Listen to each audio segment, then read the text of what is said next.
Hey, hey, hey, welcome back to Let's Talk Careers. My name is Miss V, and today we're going to be talking about the topic of work, university graduates, and why they're still not able to find a job. This week, I had a conversation with my 20-year-old daughter, and she was telling me all the things that she's done, from keeping that GPA up to meeting with professors to working at her LinkedIn profile to connecting with employers to applying for jobs. And she told me that nothing seems to be working. So after I finished my little rant of why is the system still not getting this right, I ended up in deep reflection. And in doing that, I listened to voices in my own system, from educators to parents to students to counselors to career advisors, and really hearing the different things from each of those people. And one thing came out the loudest for me, and that is we are still looking at work experience as something that students do after. After what, you might be thinking? Well, after all the exams are finished, after all the courses are done, when they have time. We're still teaching students that the concept of work experience is the thing to do when you have time. And honestly, that is where I see the problem beginning. Why are we making students believe that keeping those GPAs up and getting all of the courses are the priority, but work experience is only done when? And often it's only done when they really, really feel like I've not done anything. I need to get it done. So it's not even being done in a calm way. It's something that they're doing in such a highly pressurized manner and in a time when it's not about empowering them. It's about filling in the empty gaps on their CV. And I think that is the reason that university students are struggling to find work. And don't get me wrong, it is harsh out there to find a job right now. I mean, in the mix, you've got fresh graduates, you have, mid-career professionals, and then you have people who traditionally would have been retiring, trying to stay in the workforce.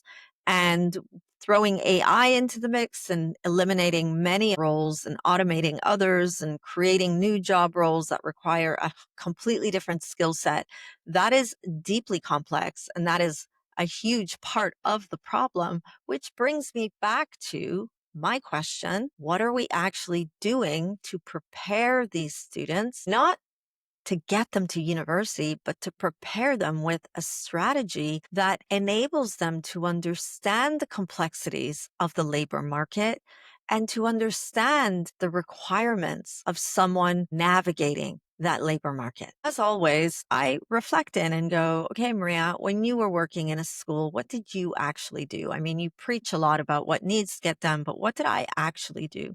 And I think back and I remember trying to initiate many opportunities for students, both in the high school and also in the university. And I always came across the same challenge.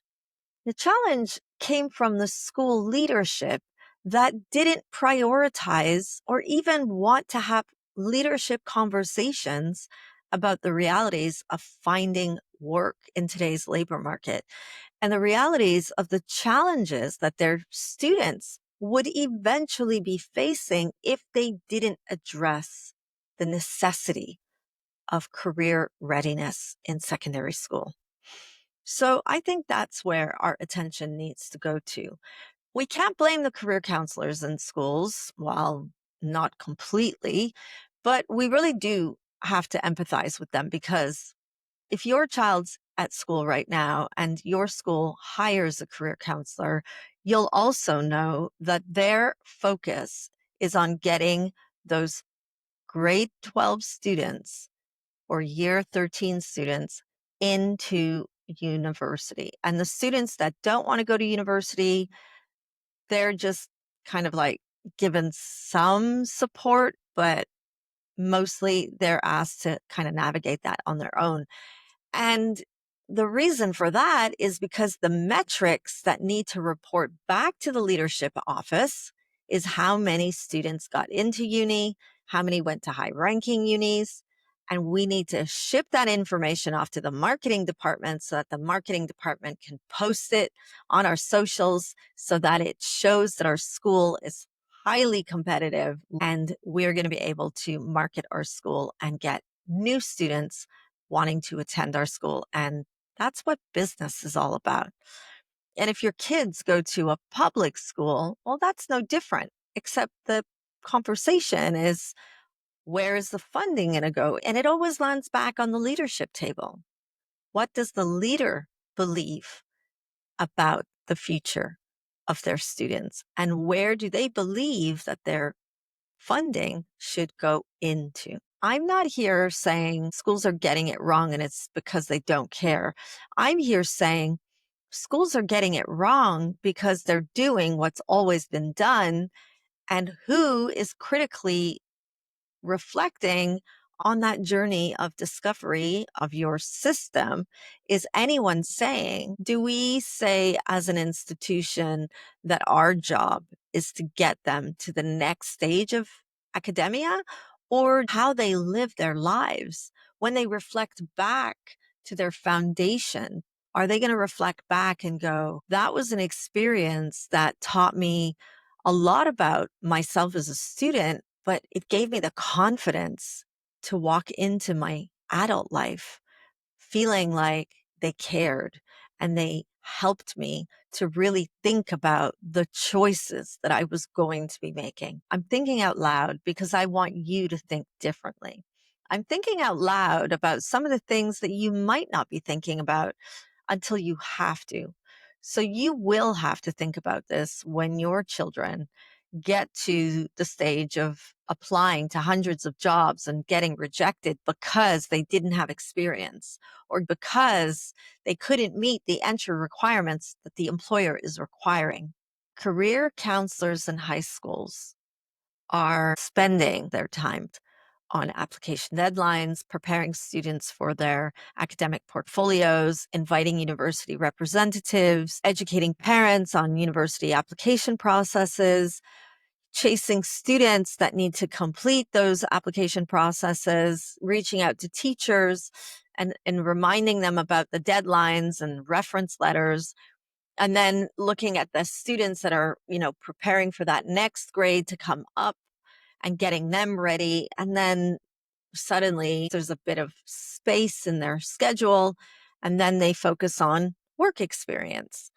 But nowhere in that do they have time to be an expert at both? And I think that's the problem. So if we look at why are university graduates not able to find a job, I think the answer I would say is it's 50% because the world of work is rapidly transforming. And not just because AI is reshaping work, but also because how we work is really, really different.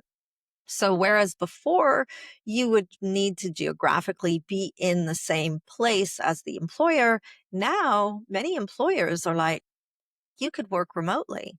And that means that university graduates are competing for jobs with people all over the world. And that increased level of competitiveness is something that university graduates aren't prepared for.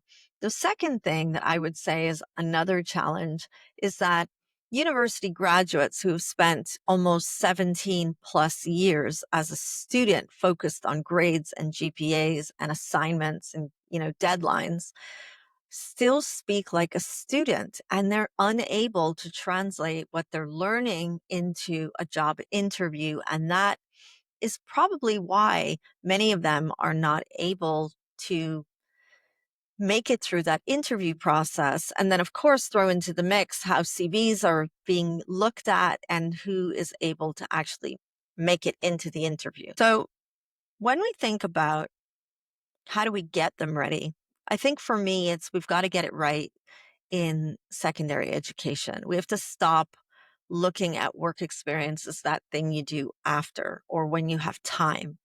or, the one-off thing.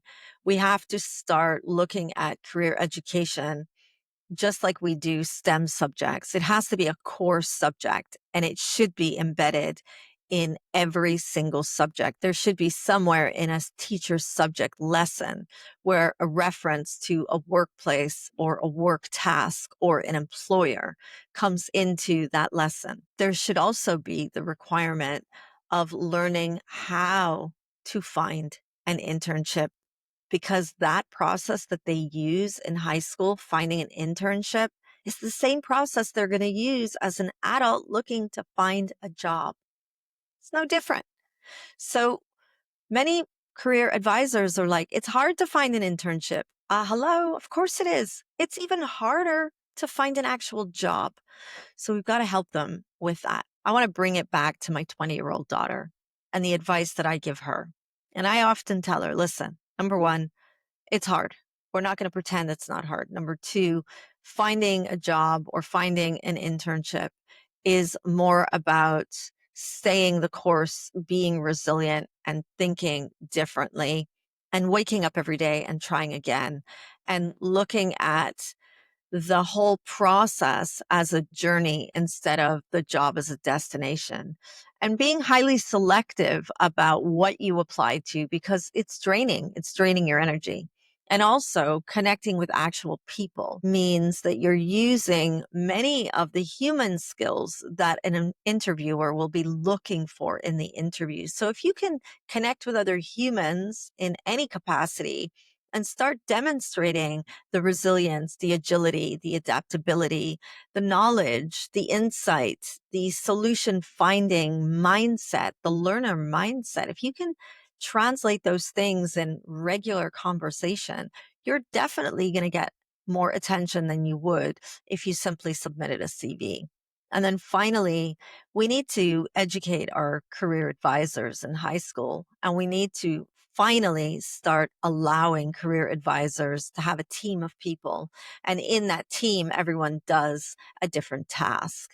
We shouldn't be expecting a career advisor to be helping hundreds of students apply to university and meet all of those global deadlines, and that same person be required to be networking with employers and be required to be recruiting students for internships and to be writing career lessons. Like, we need a team of people, just like we have in every other subject department. You have a head of department, you have an assistant head of department, you have classroom teachers, you have teachers collaborating to write lesson plans, and then you have teachers collaborating with leadership to overlook some of those plans. But yet in the career office, we're still expecting one person to do the job of an army.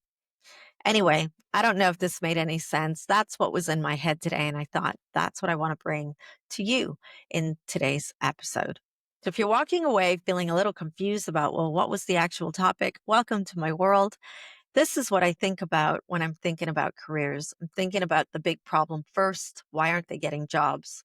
And then I'm going backwards and critically reflecting on some of the things that they're expected to do that they're not able to do. Thank you for joining me, and I'll speak to you next week when we bring another topic about careers that pops into my head probably a couple of minutes before I press record. Bye, everybody.